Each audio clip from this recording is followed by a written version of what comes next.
Good morning, afternoon, evening, ladies and gentlemen. I'm George Moss, again here at allpointstv.com and also at 92.1 WFOV radio, and we're glad to have them aboard as well. We're always glad to have viewers and listeners tuning in our program because we know that you could be doing other things with your time, and we are just so elated of the fact that you would spend some time with us here at these two networks. I always want to thank WFOV because they are the new partners here, and we really treasure their partnership with us here at allpointstv.com, and we hope you'll stay tuned for the things that they're doing in all of their programming. They have some excellent programs, and I will be on one of those programs, as a matter of fact, on Wednesday of this week, and be on the Tom Summers program. They come on every day during the week, and they are there from 9 o'clock until 12. And they repeat the program at 9 o'clock that night. So they come on 9 o'clock in the morning and stay on 3 hours. And then they do another 3 hours in the evening with the program repeating itself. And we'd be very glad to join them at the program they're doing there. 9 o'clock, we'll be on with Armchair Politics, which comes on at 10, from 10 to 12, and it'll be on at that time on Wednesday. And that 2-hour presentation will be with some people that I really have a lot of respect for. I have just a lot of respect for the program, and they have this gentleman on there, Henry Hatter, and I just have so much respect for him, and also Paul Rosinski, who two of my favorite persons here in the city of Flint. And whenever they call me to be on that program, whatever I'm doing, I can undo. I can undo. I'll insert a plug here too for All Points TV. Henry Hatters also can be seen on the In My Opinion show, and they just taped this past weekend. They come in here once a month and tape several shows, and you can catch them on these RBR IMO on YouTube or All Points TV. It's the In My Opinion show, and Ronald Barrington Robinson, and he's got a different lineup. They have different interviews, but Henry's a constant figure on that as well. So he's always on there. He's just in here Saturday. So. Mm-hmm. Anyone that knows Henry Hatter, you know a quality person, because Henry is just one of those persons that's been out there a long time. When you are a black conservative, there are a lot of slings and arrows because people do not understand the history of blacks in this country, and they get really confused about what that means. And it's amazing that we've had this flip of the script, so to speak, couple of times really with this Uncle Tom caricature that we do. We don't understand the heroic Uncle Tom of Harriet Beecher Stowe's work, and we don't understand the real life Uncle Tom, quote unquote, the figure that she would use as a prototype, which is Josiah Henson. And somebody ought to go over there in Canada and see the Josiah Henson Museum that they have in Canada, and they have the house that he built. They call that Uncle Tom's Cabin. It's now a museum. It's a national museum in Canada. And if anybody thinks that this guy was a sellout, they need to go read the story in the true story of Josiah Henson and read that story. It's a tremendous story, one which you get a lot of inspiration from when you really know the story. And so anyway, in the novel written by Harriet Beecher Stowe in 1852, you can read about the Uncle Tom there. And then you have this Uncle Tom of the Mickey Rooney era, and now we got this other thing coming into it. And today we're just totally confused. We can't even tell who Uncle Tom was. And some people need a mirror. The ones doing most of the pointing of fingers, they need a mirror. Maybe they can get the reflection in some kind of shiny object, or maybe in the water, look in the water to see an image. But it's not what they think it is. And I have to laugh because I see some very strong people out here, and people that are labeling with that Uncle Tom stuff. They don't have a clue. They don't have a clue about what that means.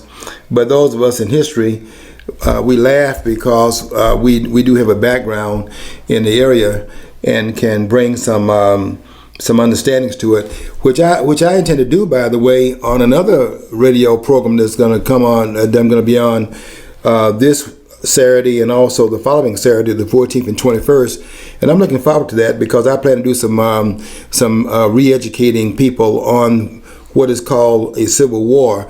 And I'm going to be saying some things here that nobody else in the country is saying, but I do intend to document it, and I'm going to make it clear that we have been given a false image of history based upon what's called a civil war. And I'm going to contend in my discussion that there is no such thing as a civil war that has occurred in this country that we claim took place between 1861 and 1865. I certainly would like to know where that war that was fought during that time period was a civil war, because people are not paying attention to what really went on during that time period, that 4-year period. This is not a civil war. And those who are saying otherwise, all the scholars out here, pseudo scholars, if you're making that claim, because you cannot verify it and you certainly can't validate it, and you do not have the documentation to bring to the table to authenticate that point of view, and I do, to authenticate my point of view, and I'm saying that was not a civil war. If it was a civil war, then why wasn't a civil war when the framers fought against the British in 1776? Who's made that claim? And they had slavery there too. And who's made the claim that this war was a war with slavery, as they're claiming in 1861? And somebody ought to ask a question raised by the great Marvin Gaye. You know, Marvin Gaye's song, What's Going On? And I'm going to tell you what's going on in those two programs back to back on the 14th of October and the 21st of October. And I'm very glad that Miss Betty Hendricks, that's her show that I'm going to be on. You can tune it in on the 92, let's see, what is that dial there? 92, WFOV is 92.1, I think. There's 92.1 for that one. Right. The one I'll be on Saturday, the 14th and 21st, is the station. It's a Christian station, and I think that the number there, I can't remember exactly the number. You can, but all of you listen to that station. I can look it up. What's the call letters? It's I think it's WFNT. It's the Christian station that comes on, located on Averill Street, and I don't have the number, but we'll give you a number before we get off the air here. And I'll be on there, and I'm looking forward to that, because some people I can always tell when people are confused when they think they're gonna come in. They think they're gonna come into a history field and teach me something in a field that that I'm not one of those persons that takes a back seat to these historians in this field. Most of these scholars are nothing but parrots. Yeah, it is 1470, by the way. 1470, that's exactly right. 1470. Tune that in, and that program will be Saturday the 14th, and it comes on at 10 o'clock, and that'll be both on the 14th and the 21st of this month. I'm looking forward to it, because I really think that we've got to have a conversation that puts things into context, because people are making a fool of themselves out here pulling down Confederate monuments, and they're making the same mistake that in a way was made between William Lloyd Garrison, the great white abolitionist, and the great black abolitionist Frederick Douglass. They had a discussion.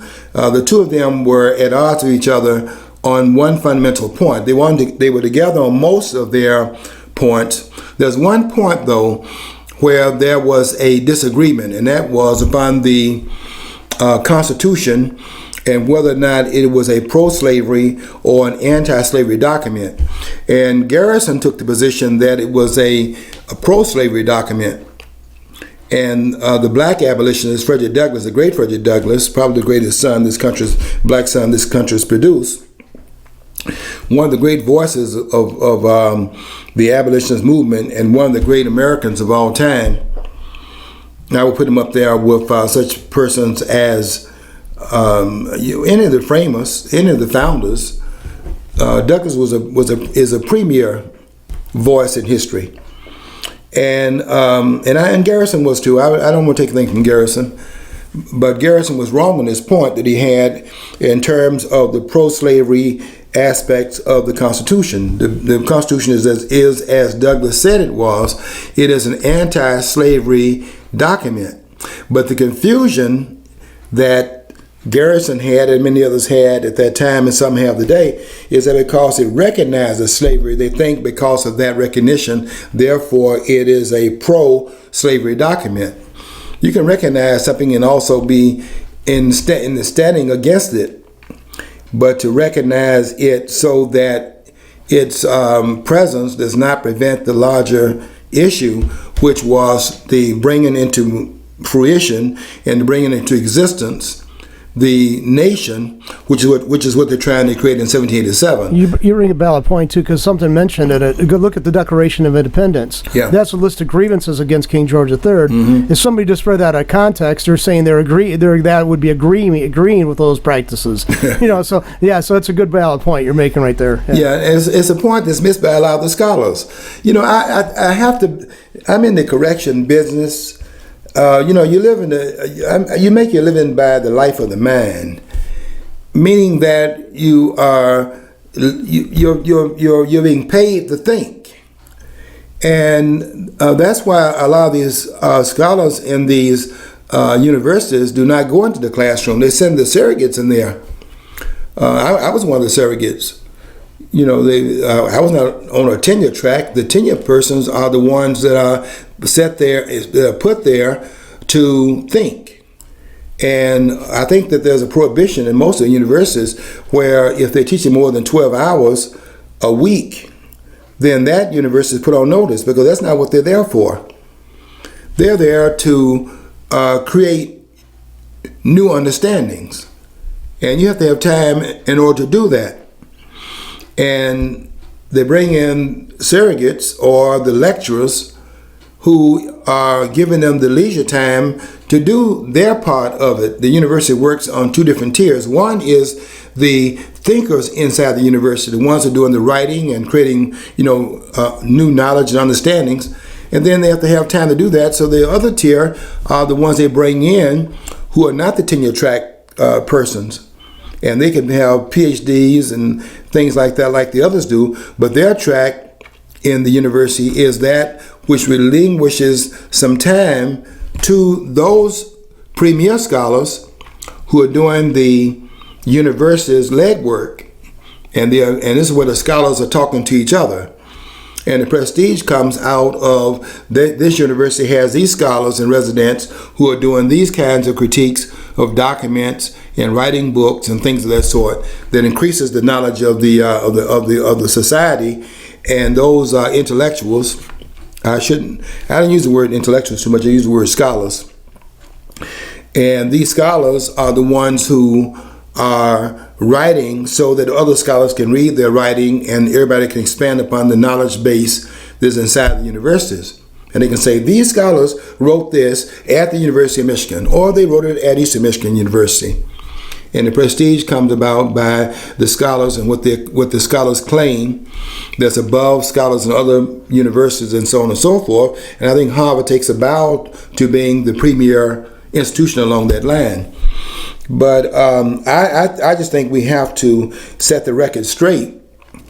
And a lot of things that are being said, and these things are being written by scholars, but you have to come behind the scholars sometimes and say the scholars have it wrong, because they bring and import their own biases into it. And what they're writing about is not all the times is it true. It's not all the times true. A lot of times the scholars are writing things that they are parroting, and I guess in some ways assuming that what scholars have written, is to be validated by the scholars that are making the claims and where those claims are being made. But sometimes the scholars are wrong. And they are wrong about the quote-unquote Civil War. There's not been a Civil War fought in this country. And there's certainly not been a Civil War fought in this country over slavery. And when I make that statement, Saturday, the 14th, at 10 o'clock on 1420, I will be bringing documents to the table. And in fact, I brought a book I'm reading right now. I've had this book a long time, but I have just begun to engage it in terms of reading it. I'm aware of William Wells Brown. William Wells Brown is the author of the book, a former slave, by the way. And William Wells Brown wrote this book called The Negro and the American Rebellion, His Heroism, and His Fidelity. Now, that book was written in 1867, and although it is primarily on the so-called Civil War, and Brown sees it as a Civil War, I don't see it that way, and I think Brown is not correct in the way he saw it in that sense. But it's a very important book because it is written within the time period in which the war is playing out. In fact, this book is written 2 years, it's published 2 years after the war came to a close. So in a way, it's kind of like too close to the event. But what's good about the book is that William Wells Brown, a former slave, is writing it while the event is unfolding. And a lot of what he's putting in the book are those his sources, basically news reports. And he is keeping up with the news and reporting what the news was saying while this war was unfolding. It's a very, very valuable book. But I'll be using him as one of the primary sources, not the only one, but one of the primary sources in the discussion we'll be having on the 14th and 21st. But I will disagree with this premise that this is a civil war, and I'll also disagree with these scholars who are saying that this war was primarily over slavery, and I'm going to even take the opportunity to object to that it was even over slavery. And you have to look at all the documents, but this war is not over slavery. But see, I'm going to put something out here because I've been criticized because they say you and I agree too much. So, but okay. I would say I agree with your premise on that. But I'd say ultimately, because of the Civil War did happen, slavery did end as an institution. So some people could say, so that's kind of a way out. Maybe it's not like a compromise, but it's a fact, okay? Because it happened, it might not have been for that. It was not maybe the aim for most people who were engaged in that conflict. And let's face it, the bulk of the people, if you ever watched the movie Gangs in New York, the one thing they did get right, the Democrats were the slime balls, and they actually show that. The Democrats, the posters and the people, the politicians that they name back to were all Democrats, and they actually allude to that fact, which, hats off, because that's a Hollywood production. They usually totally skirt around that issue. But another thing is, too, that they actually, the bulk of a large portion of the population for the Union soldiers were coming right off the ships. And where the rivals from other countries, like Ireland, for example, a lot of Irish fought on the Union's behalf because they were basically conscripted right off the ship, or induced to enlist. So it's like so it wasn't like the zeal for anti-slavery was such a strong factor. It really wasn't. Yeah, and John, the problem they have is that it's the same problem of discernment that I was talking about earlier between Garrison and Douglas. It's a discernment problem. Yes, slavery did come to an end because of the war, but the discernment problem is that because that happened, the lack of discernment is that therefore that was a cause of the war. In other words, the result was therefore the cause, and what you have to do there is backtrack then, because here's the point. At the beginning of the war, there is no inclination to bring about the ending of slavery. You see the problem here? See, the problem is that because in the aftermath of the war, that would have been the consequence of the war. They take the consequence as a cause. See the difference there, John? I say that's exactly what I mean. It's like some people. The analogy I could say, maybe it's not exactly perfect, but people who get shot in the leg years ago during the Civil War, and eventually they'd amputate the leg to save the person from a disease. The purpose of the amputation wasn't to do the amputation; it was to save the person's leg. Yeah, the idea of the slavery. I mean, the whole war was actually trying to preserve the Union. Allegedly, that's the reason why. And you can read that. Lincoln was very clear about that. And I'll give 2 examples. August the 22nd, 1862, Lincoln had to respond to Horace Greeley, because what was happening there, John, was that when the slaves would in fact escape. In fact, there was a little bit of a war going on between Lincoln and his generals, because the interests were different. In the generals' interests, they were trying to win a war. So they were emancipating slaves in the field because they saw that had a weakening effect upon the war-making capacity of those that they were fighting.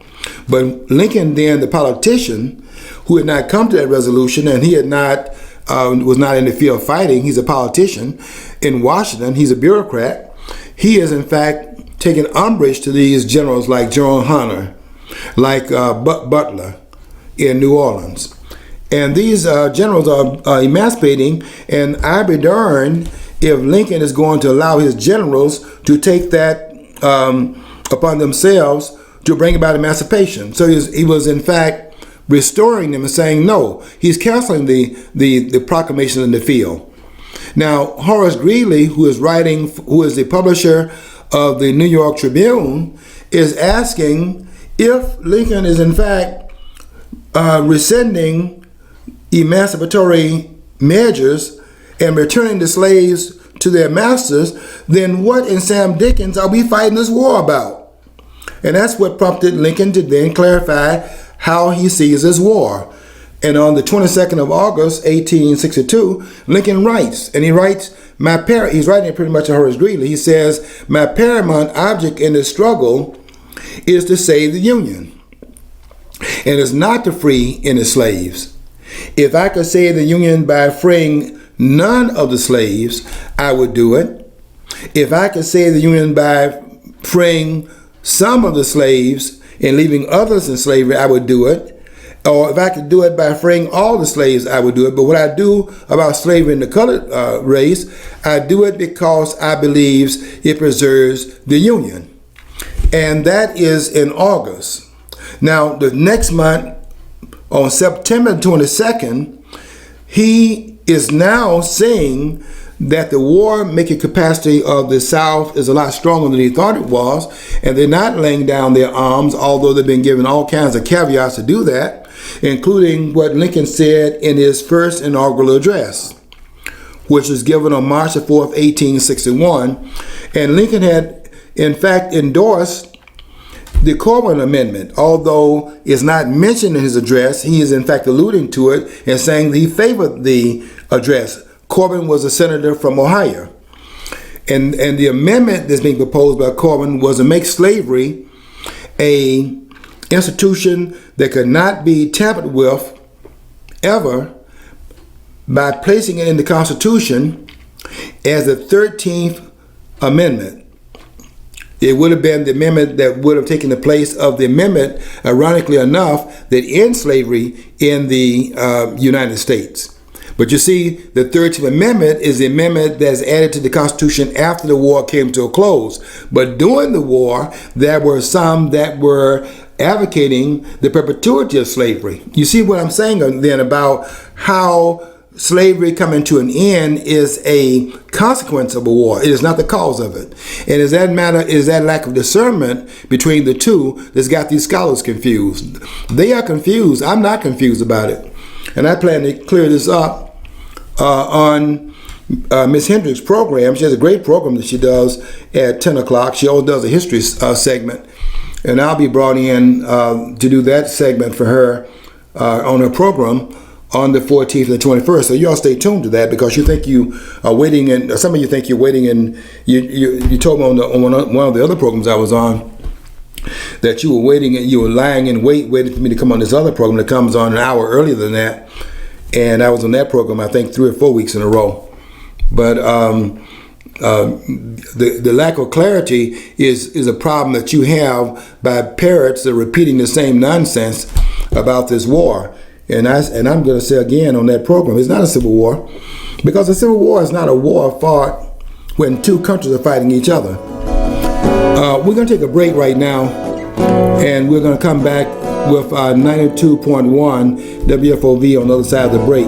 So we're going to leave for about 4 minutes with them, and they'll be joining us again after the 4-minute break. Okay, we're going to continue with our program on the other side of it, and we'll bring them up to speed when they rejoin us in 4 minutes. We are glad to have you staying with us, though, those of you at allpointstv.com, because you are the major, part of this network, but we certainly respect the partnership we have with the other agencies as well. I have a lot of respect for the visitors tuning in, because we do understand that your time is your time. I think that was that the song in 1929? John, you heard that song by Rudy Valley? Your time is my time. Yeah, no, I can barely remember that song. Yeah, it was 1920. That's before your time, John. It's before my time, too. Well, I listened to a lot of radio.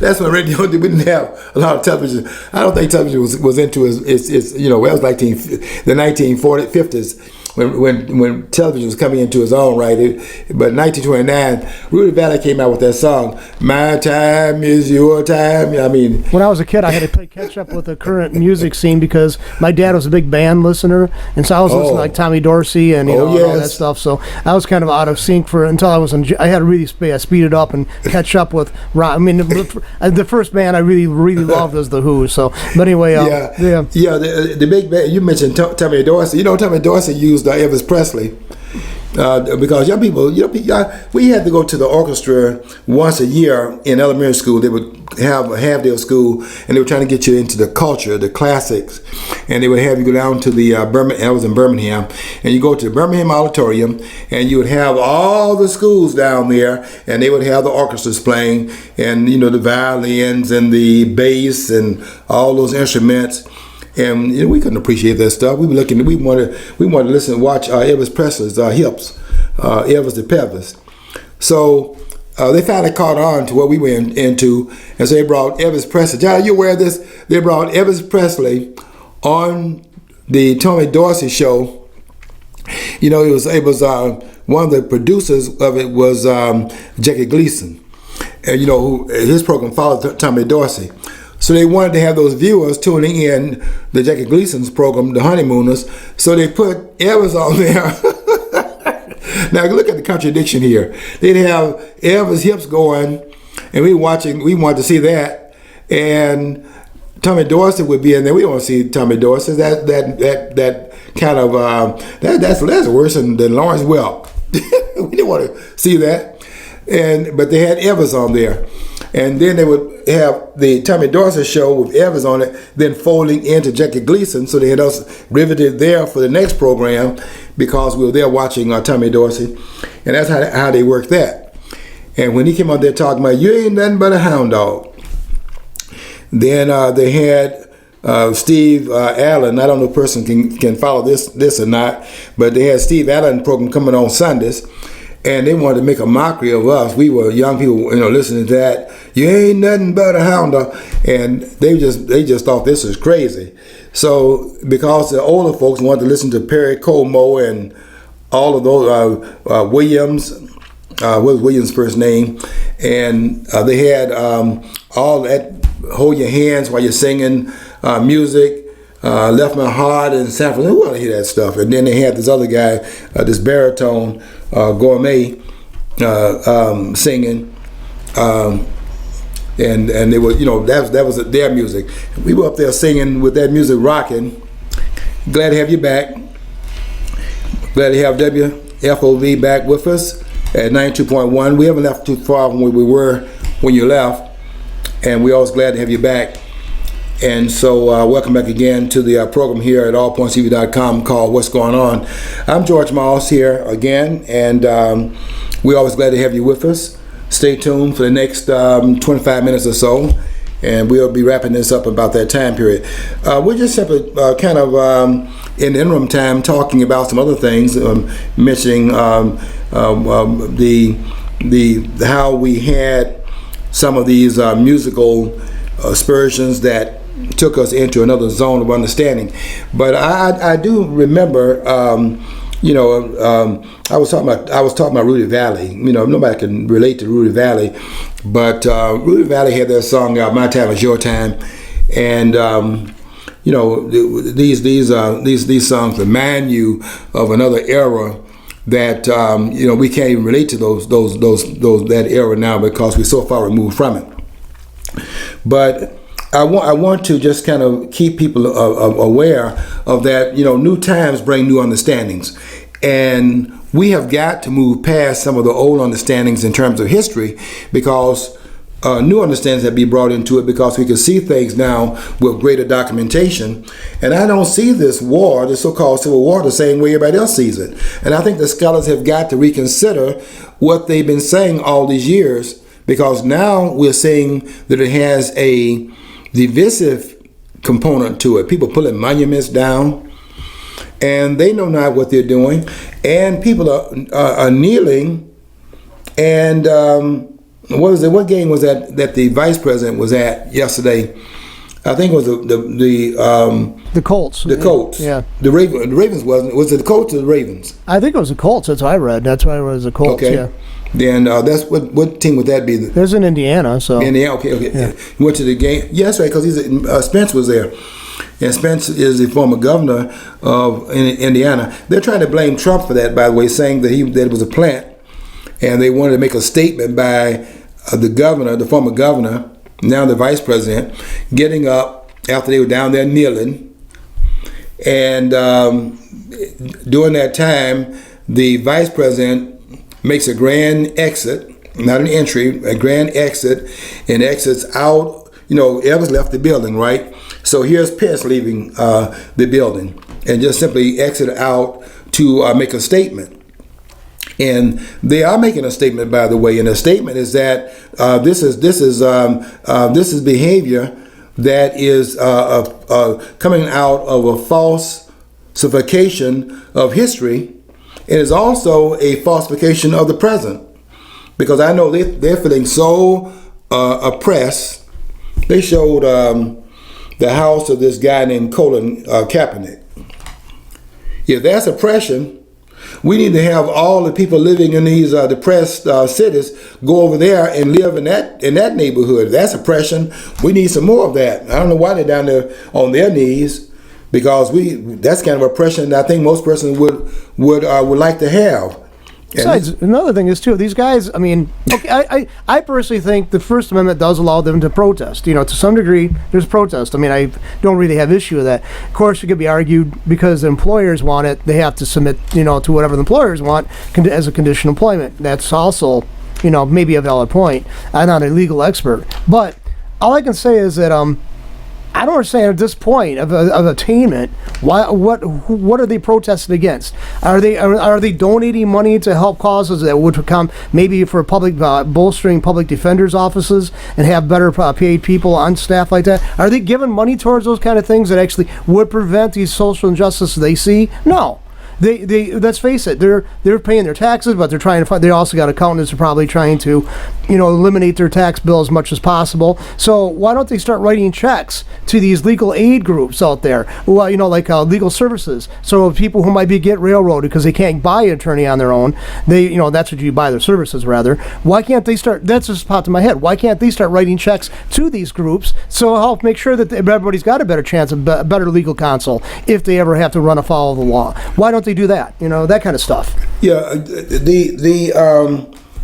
the understandings that people have about history and also what they have about the Constitution, some of these premises that we're operating upon in this country, these premises are not true. This idea that you have the right to demonstrate under the employership of someone, you go and try that on your job. In fact, don't try it. I don't want to get anybody fired. It's a false premise. Let me read to you something. This is I brought the Constitution to the studio today, and I want to read you the First Amendment to the Constitution. This was added to the Constitution 3 years after the Constitution had been ratified. Don't forget, the ratification would have just included 7 articles in the Constitution. The amendments, the 27 amendments that were added, 10 of which were added at one time, called the Bill of Rights, were added 3 years after the ratification. Let me read to you Amendment 1. Congress shall make no law respecting an establishment of religion or prohibiting the free exercise thereof, or abridging the freedom of speech or of the press, or the right of the people peacefully to assemble and to petition the government for a redress of grievance. Did you see anything in there about the NFL? Did you see anything in there about your employer? This is a prohibition that the Congress, meaning the federal government, cannot pass prohibitions against those freedoms that are itemized in the First Amendment. Freedom of press, freedom of speech, freedom of religion, freedom of assembly, the right to petition. Did I say assembly? Those rights cannot be abridged and limited by the government. And because of the addition of the 14th Amendment, which expands upon it into the states, no state shall then those particulars, once only beholden to restrictions on the federal government, have now been extended to the states. But if you think you have the right under the umbrella of your employer to go out there and say anything you want to under that employership, you're going to be in for a very big surprise, because that's not what the language pretends here. And we've got to understand these documents, and we've got to understand the history a lot better too, in this country, because we don't understand it. But some people think it's draconian or bizarre that a employer can demand stuff that might in their construction of it, or see a construction of the way they interpret the Constitution is against the Constitution. But let's face it. I mean, this one writer one time in National Review years ago I read that, let's face it, the military allegedly defends our democracy, right, or a republic, and it's a very undemocratic setup there in the military. So there's a lot of things there in the world that basically kind of, let's face it, if you're employed by certain people at a certain time when you're on the job, basically you do probably have to go and not forfeit, but it's demarginalized. Your rights are marginalized because that goes against the expectations of employment. Also, the conditions that people might have to have you performing is course of your duty. So it's kind of it's always going to be a hard walk. But saying they got the right to full protest, like I said, I'm mixed on that. I mean, like I said, I think they have a right to protest. One time would have been effective, or twice, but now making a big movement out of it and trying to force other players to do this with there are some people let's face it, those are your teammates. They can make life hell for you. It just, to me, it's just, why are making this a divisive, dividing issue? They could do their protest. They could do. Why don't they advocate by donating and speaking for those groups so they think they could eliminate these injustices instead of using that bully pulpit like that? They have the right to protest, but they don't have the right to do it on the football field.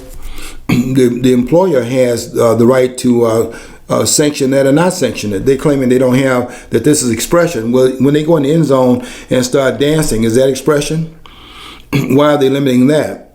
Why are they deciding that they won't be able to express themselves in this way, but in another way when it comes down to rules and regulations that pretend to how they will celebrate a touchdown? Well, another thing is all those stadiums. A lot of them are built by taxpayers. A lot of the stadiums are built by taxpayers' funds. Okay, so guess what? In a way, you're slapping the face of the people who built that place for you to get those millions of dollars. So it's kind of a bizarre situation, really. Yeah, and look what Oliver Wendell Holmes said in the 1920s. I think it might have been in 1919 in a case that came up because persons had protested the World War One. There were a lot of people against the country joining that war. That war started in April of 1917. We got involved in the war in April of 1917, 1 month after Wilson had run upon, he kept us out of war. Then the following month we were in the war, and some persons objected to that because he had done what politicians do, which was to say one thing while running and get in the office and then do something different. But in terms of suppressing speech, some people took that to court. And Oliver Wendell Holmes wrote the majority opinion and made this, I think, outlandish ruling, quite frankly. He said that to limit speech, he was saying, well, you can't go into a theater and holler fire in a theater. And he used that to say then, if you can't do that, and that's a limitation on speech, then speech can therefore be limited by the government. No, it can't. Because I don't see anything in there that says, except in the case of theaters. Give me a break. You know, we keep on making these caveats to the Constitution. Before you know it, we're not even going to have a Constitution. That's not true. The reason why you can't holler fire in a theater is because the proprietor who owns the theater has rights too. And there's a contract that is between the patrons and the proprietor. We made a contract with each other. The contract is that he has a property that I am contracting to be able to use, and he is on his part of the contract is to provide a movie that I'm going to pay him for the chance to watch the movie, and I'm going to pay him so much money to do that.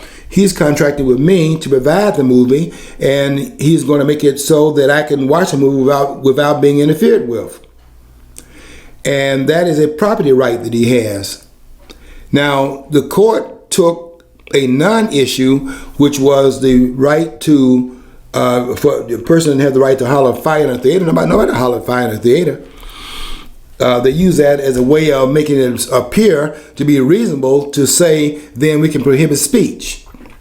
The government cannot prohibit speech.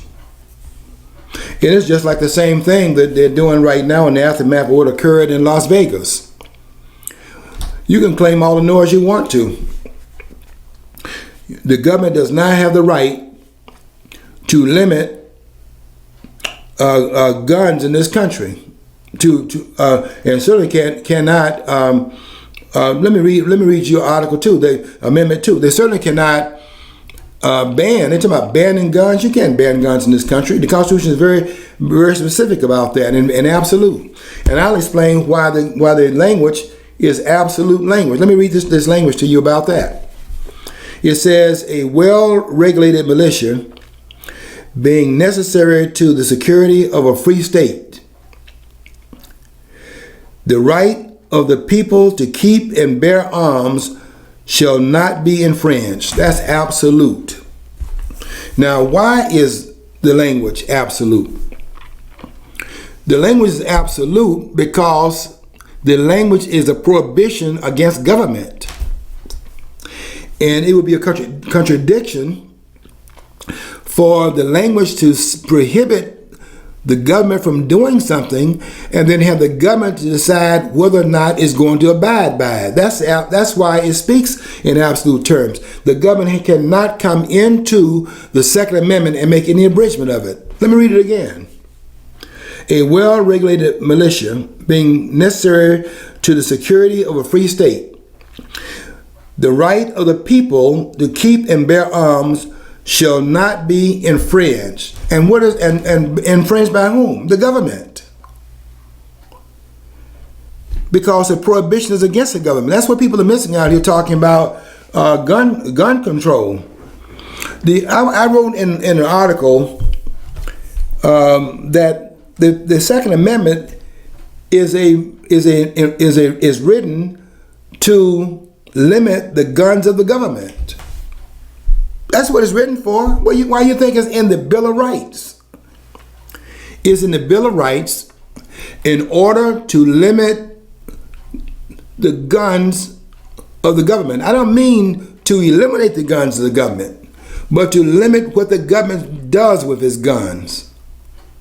That's why you want to have an armed citizenry. And people do not understand that. People think that the Second Amendment is a prohibition against the guns of the citizens. Nonsense. Why do you think it's put in the Bill of Rights? And why is it the framers were asking of ratifying the Constitution without a Bill of Rights? That's why they have to add it 3 years later, because they were not going to ratify it unless they add a Bill of Rights into it. And what are the Bill of Rights? Here are the rights of the people. The right to bear arms. Why? Because the government has arms. And this giving the people the right, absolute right to bear arms is a way of arming the people so that if government does not in fact carry out its obligations to maintain the integrity of the Constitution and the rights therein that are guaranteed to be enforced by government, because these rights are itemized in the Constitution, then if it goes back on that, the people have a way of defending themselves. And people think that because you had a shooting in Las Vegas, then the guns of the people, that is such an upside down understanding that people's guns are going to be confiscated. You have to be out of your mind to advocate that. Look how many, and I know you and I disagree on this too, because I mean, in this year alone, if the statistic I saw was right, over 900 some citizens in the United States were killed by the police of the United States. Mm-hmm. Just for this year, up to this point in this year alone. So the thing is, are we going to now, because of that? And that's way more than the people got killed there in the Vegas murder rage, going on there. But so now we're going to insist now the cops are going to be disarmed? No, the same liberals who say this is racism, cops are racist, all that stuff. And after all that statistic, if that's true about the 900 some people killed by cops in the United States up to this year, appointed this year, then they'll say that the only people who should have guns are cops. Mm-hmm. So that's a schizoid. I mean, it's like bizarro. I mean, you're nobody can be trusted with guns. Are you saying not even the police? Oh no, only they, because they're so highly trained. Well, if you're also saying that they're killing citizens at a higher rate than they should, then why aren't you trying to say that they also should have rein in on their own gun possession? I mean, it makes no sense. It makes no sense. The call for gun control is really a call for the centralization of gun ownership. And the contradiction for those that are, for example, against Donald Trump's presidency, and they're saying the man is a white supremacist and that he is a racist and all those things. I don't agree with any of that, but let's say that's what they're saying. Then why would you want to have the state which is run over which you have a president you call a white supremacist? Why would you want to have that government having the guns and the people's guns being removed? Now they say, well, we don't want to have a repeat of that. Well, that's just what you're going to have to deal with, because guess how many persons will have been killed by the government's guns? We had 59 persons that were killed in Las Vegas. Another 400 and some persons that were wounded. You had between 1861 and 1865 620,000 persons killed in what was called a civil war in this country, where the people that were succeeding from this country, which was in fact legal under the Constitution that was drafted by the framers, and they were going to withdraw the approval of being a part of the union they agreed to in 1787, and they were withdrawing from that agreement, which they had the right to abrogate that agreement, because a contract is made between two parties. It's the states making a contract with the federal government, and the federal government making a contract with the states. The states have declared that they want to withdraw from the contract, which they had voluntarily agreed to at the founding moments of the country. And Lincoln said no to it. And the no that he said to it was unconstitutional. No scholars are going to argue with me on that, and that's why they never brought Jefferson Davis to trial. He begged for a trial, and the president of the Confederacy never brought the trial, because they knew that if he was brought to trial, they could not sustain the argument in court. But which I always thought was weird, because I can understand maybe going after him, legally or whatever, attempt to be legal after the war. But then instead they let, like you just alluded to, they didn't bring him to trial on that. Dare not do it. But the only one they stripped of the citizenship was Robert E. Lee. And they took his property, and that's where we got Arlington National Cemetery at, because that was his family's home, and they commandeered that. And then they repatriated his name, or they kind of what they call rehabilitated him years later, 1900s or something like that, wasn't it? Yeah, took his property from him, because that's how they got Arlington Cemetery. Right, exactly. So it's like, I always thought it was ironic they didn't go after Jefferson Davis. And I think he agitated for the cessation, secession. But I don't know. It just seems like they picked on the wrong person. And Robbie, I don't think they really picked on. I think they had a case. They had a right. They were voluntarily being held together. Then if somebody wants to marriage, people can voluntarily leave it. Why can't? And that's exactly what basically that was. Is it a marriage agreement? The Constitution's a bill of in the Bill of Rights. If anyone should have been brought to trial for that war, it should have been Abraham Lincoln. And let me explain why. What Robert E. Lee was doing, and this is another discernment problem here. What Robert E. Lee was doing was going back to Virginia. He's part of the Union Army. He went back to Virginia to defend his state, because this war was a war of the northern invasion of the South. 11 states of which, first of all, 7 states of which had succeeded in the war prior to the firing on Fort Sumter. But after the firing of Fort Sumter, which took place April the 12th, 1861, 4 additional states joined them. And I want to make it clear why they joined them. Because when the federal government encroached upon the rights to secede from the Union, which was not the issue first raised by the southern states, but raised by the New England states. Massachusetts had raised that issue in 1807 under the Embargo Act of that year. And they were chomping at the bits when the terms of their agreement in 1787 had been rescinded by Thomas Jefferson, who had annexed the Louisiana Purchase in 1803, and the Louisiana Purchase is in the southern part of the country. It's territory at this point, but 9 states are going to be carved out of it, and because it's basically in the South, the question is, what are those states going to be?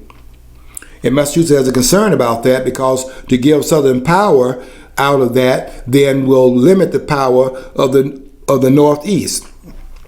And their concern has those New England states talking about secession, and that's being led by Massachusetts. In fact, the states are talking about nullifying the federal government when it had the Fugitive Slave Act was passed in 1850. So this idea of nullification and interposition is not a Southern idea. It is a Northern idea, which the South adopted in 1861.